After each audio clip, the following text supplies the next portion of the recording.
So, what is the fastest way to make medallions in BTD Battles? Well, the other day I actually managed to make over 170,000 medallions in just under 20 minutes. So I think I figured it out, kind of. So today, guys, I'm going to show you how to make a bunch of medallions in a very short amount of time. Hope you enjoy. Alright, we're playing an R3 speed Vortex Storm and we face an 85% win rate player, so that was kind of crazy. You don't normally see players with that many games with such a good win rate. So I decided to go for my dotling on the top right corner here, run 4 hits, and I kind of make a mistake here as I don't go for the greens as soon as they come out. On the other hand, he was able to do that, so I do get overwhelmed here and have to stop sending, which is something you don't really want to do. You want to overwhelm your opponent and force him to stop. So right here I have to sadly save up for another dotling, and it's looking very scary as we don't have a boost. So I'm just praying here that I have enough lives to defend. And it's looking kind of sketchy, but it looks like we do end up defending. We drop down to 23 lives, but we are alive, that's what counts. Anyway, it's round 6, and we go for some yellows here. We're kind of good, we've got enough defense up. Kind of trying to overwhelm this guy, but looks like he's going to go for his airburst start soon, any moment. Yep, there we go. So essentially, pretty much the best tower on this map is the submarine, as the reactor spot is just so good. It's round 9, and he also decides to go for his reactor. We're pretty close to hitting 600 income at this point, and I kind of want to start getting up a little bit of money just to go for my sniper. I go and place it down on the top left, just to kind of hide it from him. As you can see, you can't actually see the sniper. And I go for the .50, which is a pretty good upgrade when it comes to popping ceramics, which is my main weakness right now. Okay, it's round 14, we're sending blacks and our eco is pretty high, and I decide to save up some money to go for the 3rd tier sniper, the semi-automatic rifle. That is going to be our main ceramic and Moab popping power, just in case he sends one. And then we go back to sending some income. So as you might know, on round 18 you can send fast cooldown Moabs in speed mode. So at this point I don't want him to know that I'm actually saving up money for a rush. So I do occasionally send some balloons, but I'm actually saving up as much money as possible. And as you can see here, it's round 18 and I'm going to go for the Moabs. I'm going to balloon boost him as well. And he was probably not expecting this. He uses a balloon snipe, but he doesn't have any money. I used the deactivated abilities, but it's just way too late. So there we go, these are our first 35,000 medallions, and this is game 1. So we start off the game by sending reds instantly. That just forces your opponents to get up more defense. And thankfully we do have the boat in our loadout, which means we've got some cheap towers to build. We continuously send reds here and kind of save up to go for the grape shot. Here I'm playing it quite aggressively, as I saved up money to send as many greens as possible and try to make my opponent leak, since we have the salted wounds power. So for every leak I believe you get roughly 10 income. Might have been nerfed, I don't know, but it used to be 10. So as you can see, he's definitely getting overwhelmed here, and I'm going to be using my salted wounds as soon as I see some leaks. Boom, salted wounds, and if you check out, my eco is actually going up, so that was quite efficient. I go for another boat and we should be good against his rush. So here he's going to go for some yellows, but I'm just going to go for my destroyer as enough, and that's going to be a solid defense. And right here I believe he's actually thinking of defending rushes.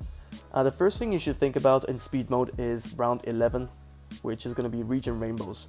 Plus we have the camo region efficiency, which makes region balloons even cheaper. So it was a pretty stupid decision on his part to try and defend this, as look at the amount of balloons that we can send towards him. I sell all of my towers and this is pretty much a GG. So that's going to be 70,000 medallions in just under 3 minutes.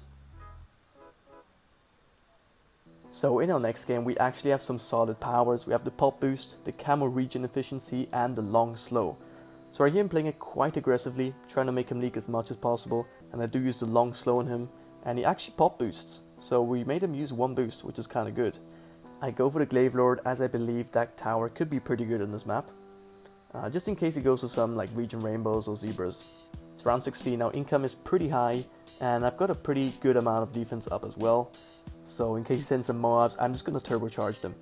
And it looks like he is going to go for 1 Moab here. So I'm just going to try and time the turbocharge as good as possible. And as you can see, I'm going to activate it. He's actually going to use the long slow. And that is going to affect our towers quite a bit. The Moabs got pretty far, ceramics as well, but we do end up defending just fine. He goes for a BFB on round 20, and I can tell that he's going to go all in, since he is selling some towers. So I decided to go for 2 turbocharges, and I believe that's going to be enough defense here. I activate them, use my pop boost, and it should be a pretty easy defend. He is going to send some regen ceramics behind, but that was pretty much a waste of money on his part, and he ends up dying to AI even before I could defend his rush. Game 4 starts out pretty rough here. As you can see, I'm kind of struggling to defend these greens, but we get up enough defense, so we should be good. Looking at our loadout, I believe it's possible to defend regen rainbows. That is pretty much the first thing you think of. Can I defend round 11? So I'm just thinking I'm going to go for the 4th tier glue gunner and hope for the best. It's round 11 and he's not sending anything, and I do have enough money to go for the balloon liquefier, so that's kind of cool. We're going to see how well this tower actually does though. So it looks like this tower gets kind of overwhelmed by just regular balloons, so I'm not really happy with this. I did spend a lot of money on this tower, roughly $10,000. So at this point I know that I should probably go for a rush, as this is not going to go well for me.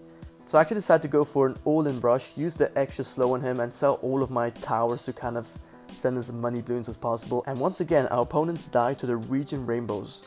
So our medallion count is at 140,000 right now. So in the final game I decided to spam a bunch of 0-1 wizards because they actually do a pretty good job against group balloons. And then I just go and send as much income as possible. I noticed that I have the dual income boost, so I do use it, even though we don't have the farms, but that actually gives you a slight income boost as well, so that's something my opponent didn't really notice. He's actually facepalming me here, so I'm kind of making it my mission to beat this guy 100% and just facepalm him back, just to trash talk. So it's round 12 and things start to get a little more intense here. He goes for his Dragon's Breath and I completely forgot about ceramics here. So he's gonna go for some camo ceramics right about now. And I thought I had enough defense actually, but he goes for the cripple, which I completely forgot about. So I did have to go for my Spike Storm, but I'd used it a little late, which made me leak down to 37 lives. He keeps on sending camo ceramics, so I have to go for my Dragon's Breath as well, and we are all good. But I know he's kind of low on money, so what I do here is I just decide to go for a rush as well. Go for some zebras and some regular rainbows. Gonna try and force him to go for that Spike Storm. He does use it, but he actually ends up selling his defense for some reason.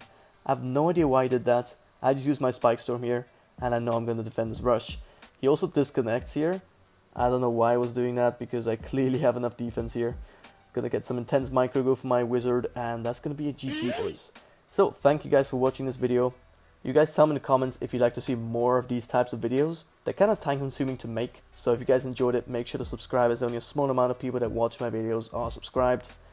But yeah guys, here's how I made 175,000 medallions in just 20 minutes. Hope you enjoyed.